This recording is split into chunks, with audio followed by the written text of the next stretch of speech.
नमस्कार मंडळी, 19 नोव्हेंबरचा तो रे माझा मित्र या आपल्या आवडत्या सिरियलचा रिव्ह्यू आज आपण ऐकणार आहात माझ्या आवाजात. पण प्लीज त्यापूर्वी चॅनलला सबस्क्राईब करा. माझी आवडती सिरियल या चॅनलवरती तुम्हाला अशाच नवनवीन सिरियलचे अपडेट बघायला मिळतील.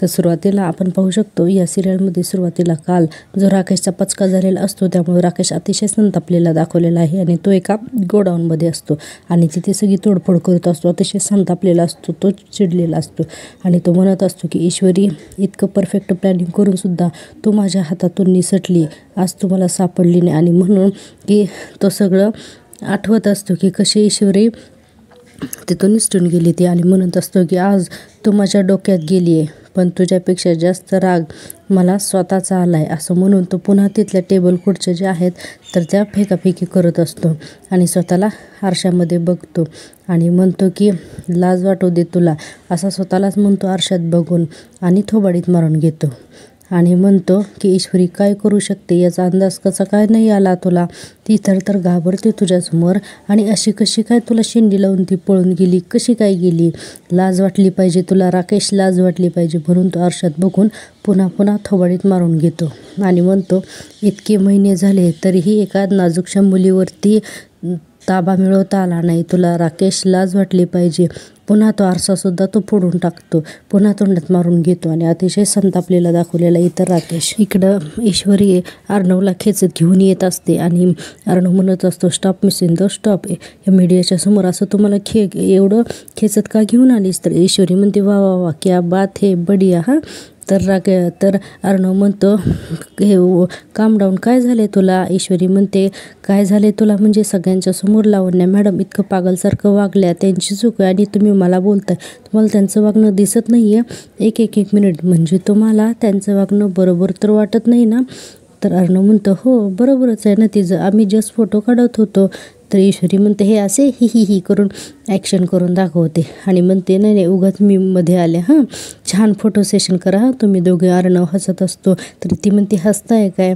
अर्णव म्हणतो हे बघ स्टॉप, मीडियासमोर तुझी रिॲक्ट झाली ना तर ते ऑड वाटत होतं. तर ईश्वरी म्हणते हे असं लहान मुलासारखी कारणं मला सांगू नका हां, आणि मी जर ऑडच वाटत असेल तर मी निघूनच जाते ना, कशाला थांबू. नाही माझंच चुकलं, उगाच थांबली मी इथं. ईशू तू आहे ना मोठी झालीस, लग्न झालं आहे तुझं, पण तुला ना साधी अक्कल नाही, असं स्वतःलाच बोलून घेत असते. तिथे अर्णव येतं आणि म्हणतो की मी एक विचारू. तर ईश्वरी म्हणते विचारा वाटेल ते विचारा. अर्णव म्हणतो चिडलीस का उगं. ती म्हणते अगं तू का चिडली आहेस. असं म्हटल्यानंतर ईश्वरी शांतच बसते आणि मनाशीच विचार करायला लागते, खरंच का चिडली मी, एवढी तकलीफ, एवढी चिडचिड नेमकी कशामुळे होते मला काहीच कळत नाही. स्वतःशीच बोलत असते. तोपर्यंत अर्णव चुटकी वाजून तिला म्हणतो वाट काय झालंय तुला नक्की वाट. तर ईश्वरी लगे हात जोडून म्हणते माफ करा हां, मला माफ करा, उगीच चिडली मी तुमच्यावर. दी ग्रेट SRवरती चिडण्याचा अधिकार कोणालाच नाही आहे ना, जातेच मी. अर्णव म्हणतो मी सिंदूर, मी काय बोलते तू काय बोलतो, काही लॉजिक आहे का. तोपर्यंत तिथं मामा येतात आणि मामा म्हणतात वा युद्धजन्य परिस्थिती, पोरांनो जरा आवरा स्वतःला, नाहीतर थोड्या वेळाने TV वरती तुमच्या दोघांची भांडणं म्हणजे ब्रेकिंग न्यूज म्हणून येतील. तर अर्णव म्हणतो मामा सांग त्यांना हे जर डेसिबल जे आहे ना तर ते कमीच होत नाही आहे. त्यावर ईश्वरी म्हणते की मामा यांना बघा सतत माझा त्रासच होत असतो. ते अर्णवला काहीच बोलू देत नाही आणि म्हणते मामा तुम्ही कधी निघणार आहात, चला बरं. मामा म्हणतात मी चाललो आहे. तर ईश्वरी म्हणते चला मी पण येते. तर अर्णव म्हणतो वाट. तर ती म्हणते हो माझ्या प्रत्येकच गोष्टीचा तुम्हाला जर त्रास होत असेल तर मी ते थांबूच कशाला, हे करून पुन्हा तिची चेष्टा करते आणि तिथून निघून जाते. मामाला अर्णव म्हणतो की काय प्रॉब्लेम आहे हिचा. मामा म्हणतात तिला घरी जाऊनच ती शांत होईल, जाऊ दे तिला. अर्णव म्हणतो मग मी कसा शांत हो. तर मामा म्हणतात तीच तुझी तू बघ आणि मामा पण तिथून निघून जातात. अर्णव विचार करतो अरे काय झालं यांना, व्हॉट्स रॉंग विथ हिम. आणि आता लगेचच दुसरा सीन दाखवलेला आहे. दुसऱ्या सीनमध्ये लावण्या, वल्लरी आणि राकेशसोबत साऊंड स्पीकर ऑन करून फोनवरती बोलत असतात. इकडे लावण्या चिडून म्हणत असते ते आकाशला घेऊन डॉक्टरकडे गेलात ना म्हणून ते मिडल क्लासला चान्स मिळाला इथे येण्याचा, काय गरज होतं इथं मग आम्ही तुम्हाला डॉक्टरकडे जाण्याची. तर लावण्या म्हणते हे सगळे सांगायचे कारण आहेत. खरं तर नशीब त्यांच्याच बाजूनं आहे. मी इतकी नाटकं केली तरीही ईश्वरी ऑफिसला पोचलीच नाही. याला नशीब नाही तर काय म्हणायचं. तर लावण्या म्हणते मामी प्लीज हे नशीब वगैरे मला सांगू नका. काहीही झालं तर त्या ईश्वरीला मी त्या घरची सून राहूच देणार नाही, कारण ती जागा फक्त आणि फक्त माझी आहे. त्यावरती राकेश म्हणतो तुझा फोकस चुकतोय लावण्या. ती म्हणते जीज तो म्हणतो हो, तुझा फोकस अर्णववरून ईश्वरीकडे कधी गेला हे तुलाच कळलं नाही. लावण्या म्हणते अहो पण तिला त्रास दिल्याशिवाय. राकेश म्हणतो परत ती अगं तुला कळायला पाहिजे की तुला अर्णवला जिंकायचं आहे तर तू ईश्वरीला हरवण्याच्या मागे लागली आहे. लावण्या म्हणते अहो या दोन्ही गोष्टी एकच आहेत. राकेश म्हणतो नाही, या दोन्ही गोष्टी वेगवेगळ्या आहेत लावण्या. या असल्या छोट्या छोट्या प्लॅन्समध्ये अडकून राहण्यापेक्षा तू असं काहीतरी कर की तुझ्या एका झटक्यात अर्णव कायमचं तुझं होईल. त्याच्याकडे दुसरा ऑप्शनच राहणार नाही तुझ्याशिवाय. असं काहीतरी कर. राकेश सगळं तिला सांगत असतो. तो तिला म्हणत असतो की तुला कळतंय ना की मी तुला काय म्हणतोय ते. तर लावण्या म्हणते हो येस आय गॉट इट. आणि राकेश म्हणतो 1 मिनिट लावण्या, त्या अर्णव त्या सहजासहजी ना तुला तुझ्याजवळ येऊ देणार नाही. त्यामुळे तुला असं काहीतरी करावं लागेल ज्याच्यामुळे परिस्थितीचा कंट्रोल अर्णवच्या हातातून तुझ्या हातात आला पाहिजे. आता हे सगळं ऐकल्यावर लावण्याला लक्षात येतं काय करायचं आहे ते. मग ती स्माईल करून म्हणते ऑफकोर्स हे मी नक्कीच करू शकते. तर राकेश म्हणतो स्मार्ट. आता इथून पुढं कसं आणि काय करायचं हे तू बघ ठीक आहे. त्यावेळी लावण्या म्हणते की हो. तोपर्यंत वल्लरी म्हणते आणि जावई बापू बरोबर बोलतायत, त्यांचा एक फायदा तुझाच होणार आहे. आता हे सगळे बोलत असतात तिथं पाठीमागं अचानक अंजली येते आणि म्हणते कोणाचा फायदा मामी. आता लावण्याच्या लक्षात येलं की कोणीतरी आलंय म्हणून लावण्या पटकन फोन ठेवून देते. इकडे राकेश आणि वल्लरी मामी खूप घाबरतात की अचानक तिथे अंजली आली, तिने ऐकलं का काय म्हणून दोघांचे चेहरे उतरतात आणि पटकन मागे वळून बघतो पहिल्यांदा राकेश आणि वल्लरीसुद्धा. आणि लगेचच दोघंही अंजलीकडे बघतात आणि लगेच राकेश म्हणतो अंजली तू उठलीस. अंजली तू कधी उठलीस अंजली. अंजली म्हणते मागाशीच उठली. सांगा ना पण कोणाच्या फायद्याबद्दल तुम्ही बोलत होतात. त्यावेळेस लगी वल्लरी लंगडण्याचं नाटक करते आणि म्हणते लावण्याचा कॉल आला होता, मला विचारत होती पाय कसा आहे ते, तिला फुकटचा सल्ला देत होते, रागावर जरा कंट्रोल कर तुझाच फायदा आहे. मग अंजली म्हणते काय झाले तुमच्या पायाला. तर वल्लरी म्हणते अगं माझा पाय इतक्या जोरात मुरगळला ना की आकाशला घेऊन हॉस्पिटलला गेली. आई गं. अंजली म्हणते खूप दुखतोय का गं मम्मी पाय. तर वल्लरी म्हणते हो गं खूप दुखतोय पाय, खूप दिवस लागतील गं नीट व्हायला. तोपर्यंत राकेश विचार करतो हिला एवढ्या लवकर जाग कशी आली तेच कळत नाही आहे. नशीब हिला काहीच कळत नाही, हिला समजत नाही आहे काय आणि हिने काही ऐकलं नाही तेच बरं आहे. तर अंजली चल ना बाहेर, मी तुझ्यासाठी ना मस्त चहा करून आणतो हां. तर लगेच मामी म्हणतं अरे वा. राकेश म्हणतो मामी तुम्ही सुद्धा या हां. असं म्हणून वल्लरीकडे बघत बघत अंजलीला तो बाहेर घेऊन जातो. आता वल्लरी इकडे लगेचच सरळ चालण्याचं नाटक करते आणि म्हणते की या लावण्याने जावई बापांचा सल्ला ऐकला ना की तरच काहीतरी होऊ शकतं. असं म्हणून लावण्या खुश झालेली असते, वल्लरी खुश झालेली असते. आता इकडे लगेचच दुसरा सीन दाखवलेला आहे. आकाश आणि नम्रता जी ईश्वरीची बहीण आहे तिचा. आकाश तिला बोलत असतो काही नाही गं, ॲक्च्युली दादानी मला माझ्यावरती जी रिस्पॉन्सिबिलिटी दिली होती ना ती मी नाही पार पाडू शकलो, म्हणूनच मला थोडं खूप ऑफ वाटतंय. तिकडून नम्रता म्हणते नम्रता म्हणत असते आकाश सर अहो तुम्ही एवढा का विचार करताय आणि परिस्थितीच तशी होती त्यात तुम्ही तरी काय करणार होता. आणि आईची काळजी घेणं हे एका मुलाचं कर्तव्यच आहे की नाही. हो. मग त्यानंतर आकाश म्हणतो हो गं. आणि लगेच नम्रता म्हणते आकाश सर मी काय म्हणते तुम्ही जिजूंना सगळं शांतपणे एकदा सांगा ना, मला खात्री की ते नक्की समजून घेतील. आकाश म्हणतो हो गं ते आहेच, पण मला ना आजकाल कळतच नाही आहे दादाचं वागणं. तर नम्रता म्हणते म्हणजे. तर ते म्हणतो नवरा म्हणून प्रोटेक्टिव्ह राहणं हे मी समजूच शकतो, पण दादा जर ओव्हर प्रोटेक्टिव्ह होतो. दादा मला जाताना सांगून गेला होता की तिला घरात एकटं सोडून जाऊ नको. आय मीन स्वतःच्या घरातच तिला कसला थ्रेट असणार आहे. नम्रता तुला याचं काही वेगळं कारण माहिती आहे का गं. आता नम्रता तर विचारच करते की आता याला काय सांगावं आणि ती म्हणते की नाही मला याचं काय माहीत नाही. आकाश म्हणतो की दादा असं का म्हणाला की तिला घरी एकटं सोडून जाऊ नको म्हणून. तर नम्रता म्हणते आकाश सर ती दिवाळी पार्टीत हल्ला झाला होता ना त्यामुळं म्हणत असतील सर. आकाश म्हणतो हो दादा म्हणाला मला की तर नम्रता तेव्हा मग तेच कारण आहे, बाकी काही नाही आहे. आणि आकाश सर ऐका ना, तुम्ही ना जास्त विचार नका करू हां. तर लगेचच आकाश म्हणतो, नम्रता तुझ्याशी बोलल्यानंतर आहे ना की आय एम फिलिंग गुड. म्हणजे असं वाटतं ना की तुझ्याकडे माझ्या सगळ्याच प्रश्नांची उत्तरं आहेत. आणि पुढे आकाश म्हणतो की आहेत ना गं. आता नम्रता इकडे विचार करते की आहेत ना गं उत्तरे म्हटल्यानंतर आता तिला काय बोलावं ते तिच्या लक्षातच येत नाही.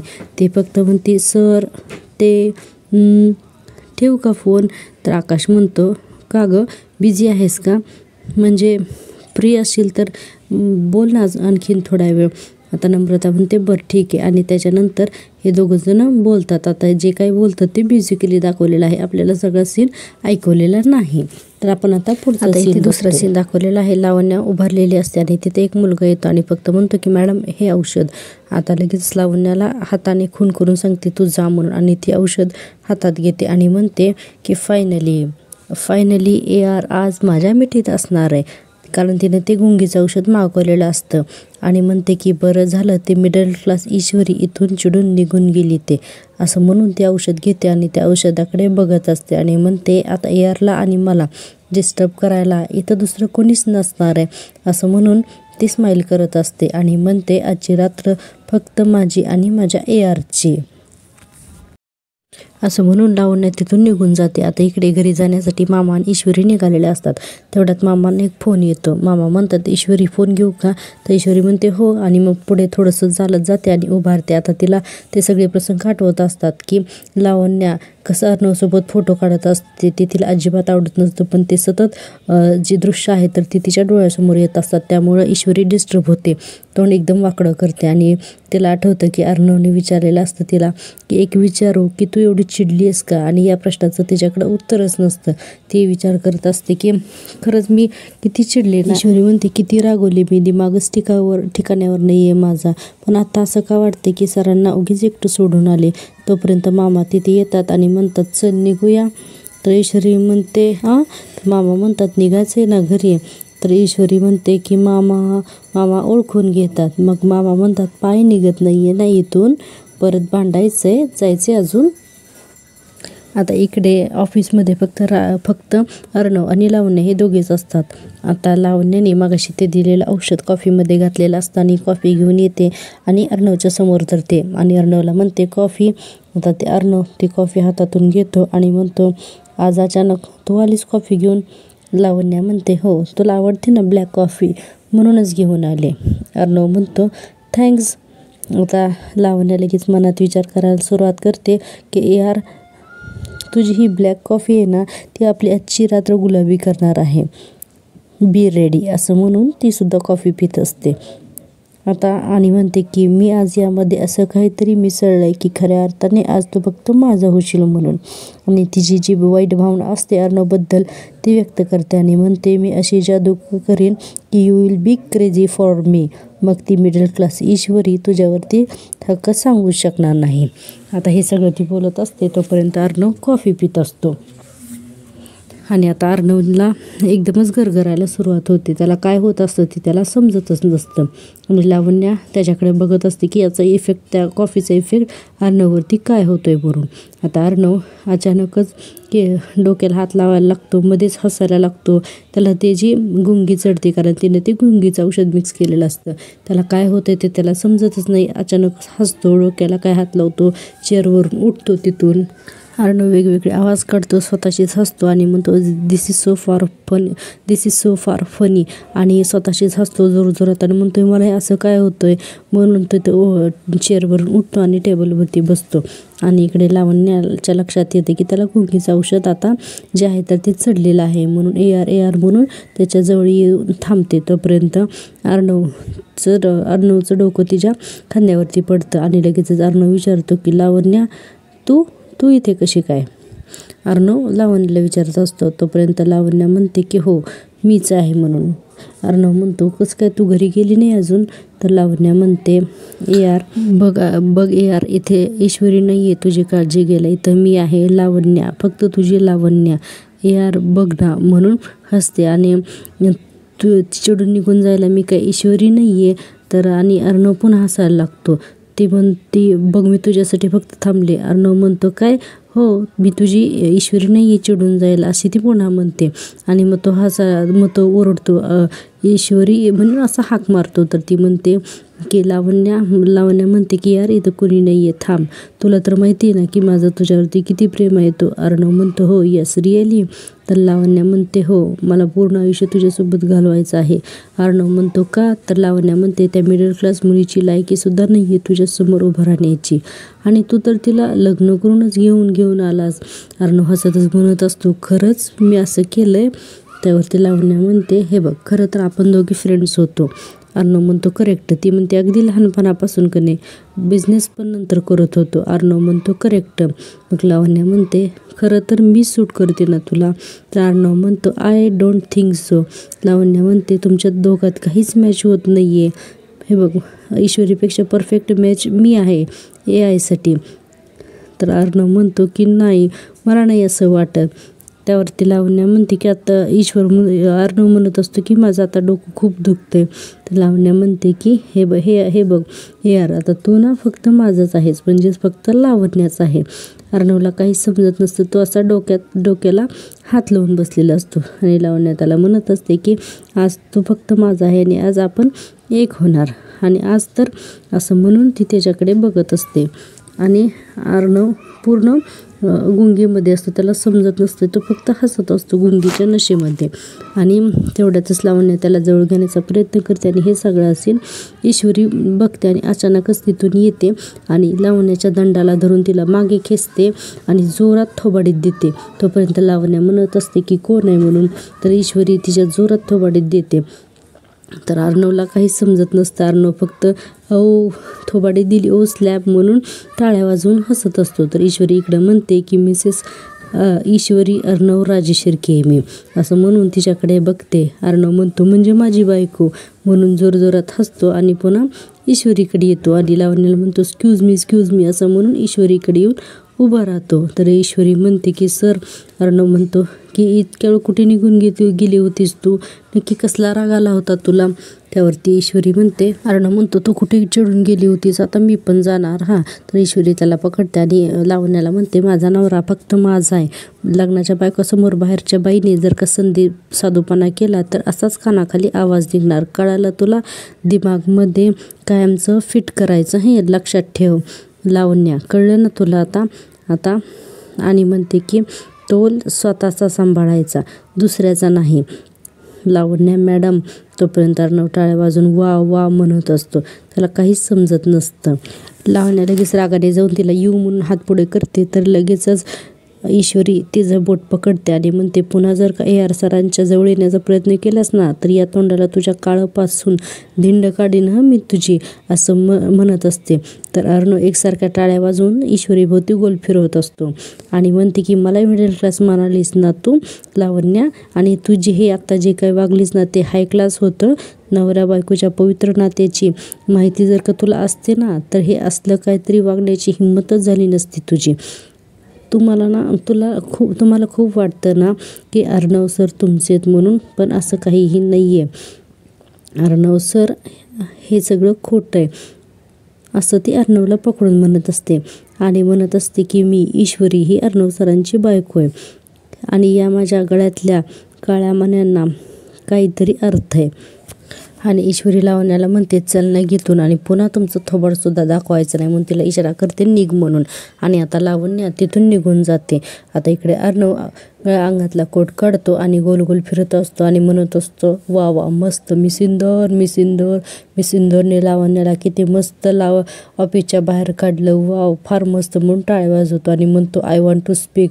कुठं आहे माझा माईक करून सगळीकडे गोल फिरत असतो. आणि ईश्वरी त्याच्या मागे फिरते. आता तिथं एक प्लांट असतं प्लास्टिकचं, तर तो घेते, फ्लॉवर पॉट घेतो आणि त्याच्यावरतीच माईक समजून बोलतो आणि म्हणतो की मी इंदोरने लावण्याला इंदोरी तडका देत असं ऑफिसच्या बाहेर हाकलून दिलं. म्हणून जोरजोरात मी सुंदर हिप्पी फुर्रे असं म्हणून जोरजोरात ओरडत असतो आणि सोफ्याच्या वरती उभारून बोलत असतो. ईश्वरी त्याला म्हणत असते, सर खाली या, खाली उतरा, पण तो काही ऐकत नाही. तो असतो सोफ्यावर चढलेला. ईश्वरी त्याला उतरवण्यासाठी जाते तर ईश्वरीसुद्धा तिथेच पडते. लगेच अर्णव तिच्याकडे बघून हसत असतो आणि म्हणतो की मिस इंदोर, तुला एक विचारू का? ती म्हणते, हां विचारा ना सर. तर ती म्हणते, हां तू मला काय? तर ते म्हणतो, तू मला बडकुचन का म्हणतेस? त्याच्या अगोदर अर्णव म्हणतो की मिस इंदोर, एक सांगू का? ती म्हणते, हो सांगा ना. तर अर्णव म्हणतो की आज ना तू खूपच छान दिसतेस असं म्हणून ईश्वरीला बोलत असतो आणि म्हणतो की यू आर अमेझिंग, तू खूपच छान दिसते. I am so happy, I am so proud of you असं तो ईश्वरीला म्हणत असतो. आणि इथे टायटल सॉन्ग मालिकेचं जे आहे तू हे रे माझा मित्वाचं, तर ते पाठीमागे लावलेलं आहे. आणि म्हणतो की मिस इंदोर, मी एक विचारू? ती म्हणते, हां सर विचारा ना. आणि ती म्हणते की मला तू भडकुचन का म्हणतेस? तुला मी भडकुचन का वाटतो? ती म्हणते ते म्हणतं, हां मला भडकुचन का म्हणते आणि तू मगाशी चिडून निघूस का गेलीस? ती म्हणते, उठा सर, उठा आता इथून. तो म्हणतो, नाही इथं बरं वाटतंय ना, बरं वाटतंय म्हणून तो तिथंच पुन्हा झोपत असतो. तर ईश्वरी म्हणते, सर उठा, आपल्याला इथून जायचं आहे. आणि तुम्ही आज जरा जास्तच हवेच उठल्यासारखं असं वाटत नाही का तुम्हाला? अर्णव म्हणतो, येस मला तेच वाटते. आणि पुन्हा तो अशा अगदी माकडासारख्या ऑफिसमध्ये उड्या मारायला सुरुवात करतो. ईश्वरी त्याला सर म्हणून थांबवत असते, पण तो काही ऐकत नाही. ईश्वरी म्हणते, गणू बाप्पा काय झालंय सरांना? कसला एवढा आनंद झालाय? सर थांबा. पण तो काही केल्या अर्णव थांबतच नसतो. मग ईश्वरीच्या लक्षात येतं की ह्या लावण्यानेच काहीतरी केलं असणार. मग ती म्हणते की या लावण्यानेच यांना काहीतरी पाजलं असणार आहे. तर सरसर करून त्याला अर्णवला चेअरवरती तिथं बसवते आणि आता अर्णव त्या चेअरवरती बसतो आणि ईश्वरीला पकडून बसतो आणि म्हणतो, फार छान वाटतंय मला इथेच. ईश्वरी विचारच करत असते आता काय बोलावं याचं. तोपर्यंत इथेच हा भाग संपलेला आहे. तुम्हाला जर का हा भाग आवडला असेल तर प्लीज चॅनलला लाईक आणि शेअर करा. आता आपण पाहूया पुढच्या भागात. तर पुढच्या भागामध्ये दाखवलेलं आहे की घरी आल्यानंतर सुद्धा अर्णव असाच वेड्यासारखा नाचत असतो आणि तो अंजलीला म्हणतो की काहीतरी प्रॉब्लेम आहे, हा असा का करतोय? तर अंजली म्हणते, ही ईश्वरीच्या प्रेमाची जादू आहे आणि जाऊ दे, आपण लक्ष नको द्यायला. इकडे लावणे चिडून म्हणत असते, जशी माझ्या कानाखाली मारली तशीच एक दिवस अर्णवला तुझ्या कानाखाली मारायला सांगेन आणि हे ARला सांगेन आणि हे या लावण्य देशमुखचं प्रॉमिस आहे असं म्हणून लावण्य संतापलेली असते. आणि एवढाच हा प्रोमो. अशा प्रकारच्या डेली रिव्ह्यूसाठी पाहत राहा माझी आवडती सिरियल आणि प्लीज चॅनलला लाईक शेअर आणि सबस्क्राईब करा. भेटूया उद्याच्या भागात. तोपर्यंत बाय बाय.